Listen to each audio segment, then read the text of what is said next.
Album Quest Day 2. Welcome. thanks for joining. If you don't know already, Album Quest is the quest for me to listen to one new album every day throughout all of 2024. And today's album is How to Be a Human Being by Glass Animals. I'll point at it eventually. There we go. Yeah. This my sister recommended me this album about almost 3 years ago at this point, and I finally just now gotten to it.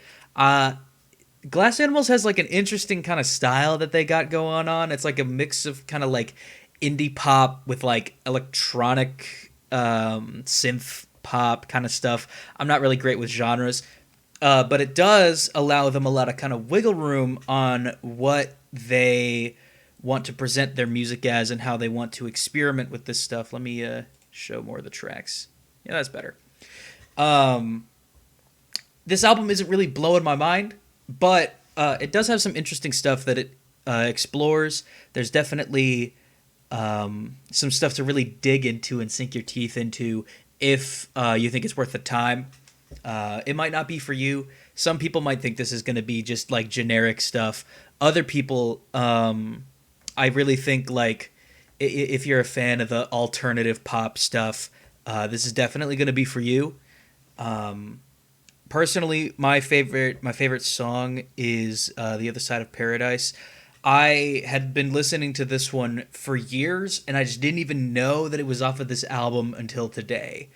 Um, other highlights, I think Pork Soda is pretty good. I like Poplar Street.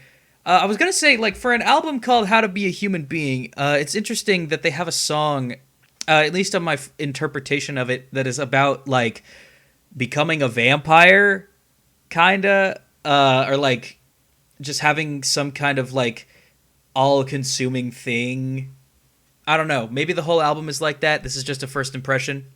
I would say definitely give this a shot if you're the kind of person that really is looking for more. If you haven't already found this, if you're looking for more interesting pop and like more indie sounding stuff without going straight into like folk and indie, like, acoustic guitars and shit. Overall, I think this is a very good album. I give it a 5 out of 7. And if this sounds interesting to you, you should check it out. If you have any album recommendations for me, leave them in the comments. I look at all of them and I will add them to my gigantic list that is over 350 long. And thanks for watching. I'll see you on day 3 of Album Quest.